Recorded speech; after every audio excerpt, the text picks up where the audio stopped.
host, Chloe Alvaro-Diaz, coming to you live from Channel 5 News. Recently, we have discovered that our king, Louis XVI, and his family have been threatened to the extent that they have decided to flee the country. For more details on this calamity, we have Sofia Perez de Freitas. Hello Parisians, I'm Sofia Perez de Freitas, and I'm here in Paris today to tell you about what happened yesterday. Because yesterday afternoon, your King Louis XVI and his family were apprehended by authorities near the Austrian border.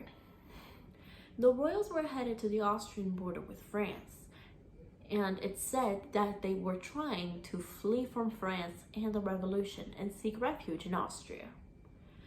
And even though the royals were disguised as common folks, their disguises quickly fell through, and local authorities arrested the family and dragged them all the way back to Paris, where they have now been placed under house arrest.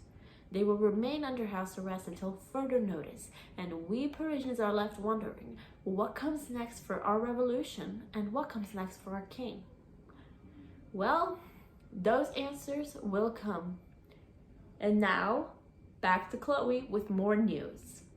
Breaking news! As we know, the Jacobin leader Maximilien Robespierre has assumed full control of France. But what we might not have guessed is that he's turning our country into a total bloodbath. We've been aware that Robespierre has been the leader of the Committee of Public Safety. The committee has more enemies than it does supporters. As of yesterday, we have found out that Robespierre tries these enemies in the morning and has them guillotined in the afternoon. That's right, he chops their heads off. His acts of terror are justified by him saying that it enables French citizens to remain true to the ideas of the revolution. I'm currently here with someone who witnessed this bloody mess firsthand. Brian, what do you have to say about this? Do you feel safe? No, I do not feel safe at all. Every single day, I have to fear for the safety of myself and my family. Will you be staying here or do you plan on fleeing the country? Sadly, I'm staying. I have nowhere else to go but to stay here and endure this horror. Wow, I hope we can get through this as a whole.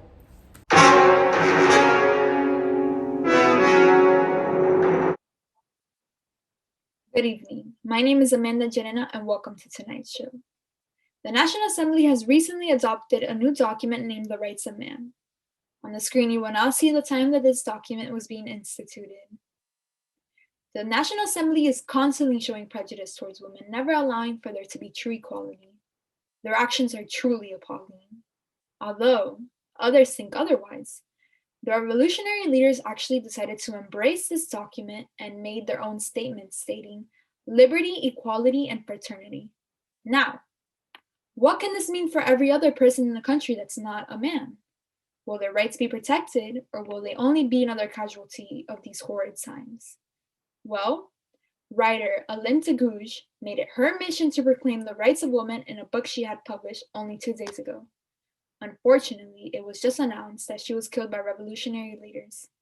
They decided to defend their horrible actions by stating that she was only hurting their cause.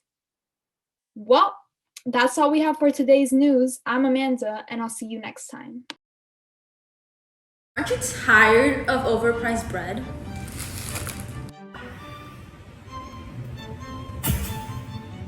Well, I have the solution for you. Us women will march on the Versailles, and our voices will be heard. Give us bread or we will take your head! Give us bread or we will take your head! Side effects may include getting arrested, getting beheaded, getting tortured, perhaps beaten to death, and fainting as a result of the smell of Louis' armpit.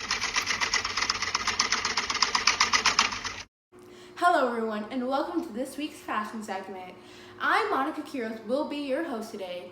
During these tumultuous times, the fashion has greatly evolved. While in the past, the fashion has been set by our previous queen, Marie Antoinette, and her designer, Rose Bertin, through clothes like robe à la française and chemises, inspired by the rock of styles of their time, like this sort of architecture.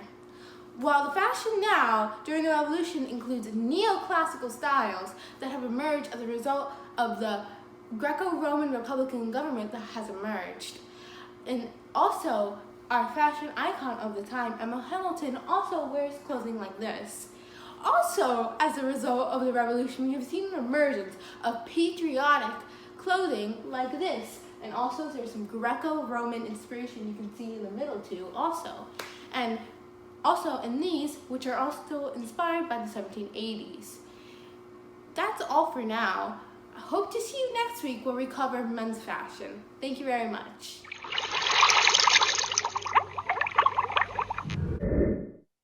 Hello, this is Amanda Janina reporting live from Federal Hall in New York City on April 30th, 1789.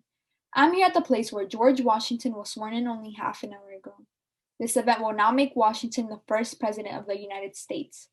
Washington first gained his popularity as a general during the Revolution, making him stand out to the public. I'm here with fellow witness Monica Quiros, who witnessed the event firsthand. Monica, what are your thoughts about Washington being inaugurated? I think this is a big step in American history and has great importance as the start of leadership in this newly established country. Do you think he will have a successful presidency?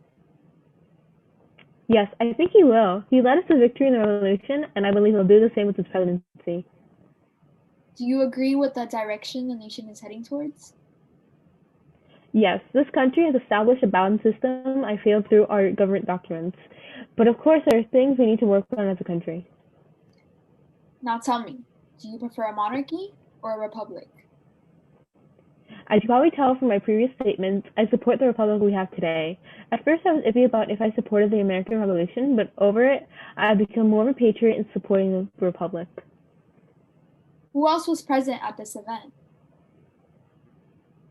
There I saw Robert Livingston, the person swearing Washington in, and people from both houses of Congress, also American workers in government and diplomats from Spain and France. Well, Monica, thank you for your time. Of course. Bye.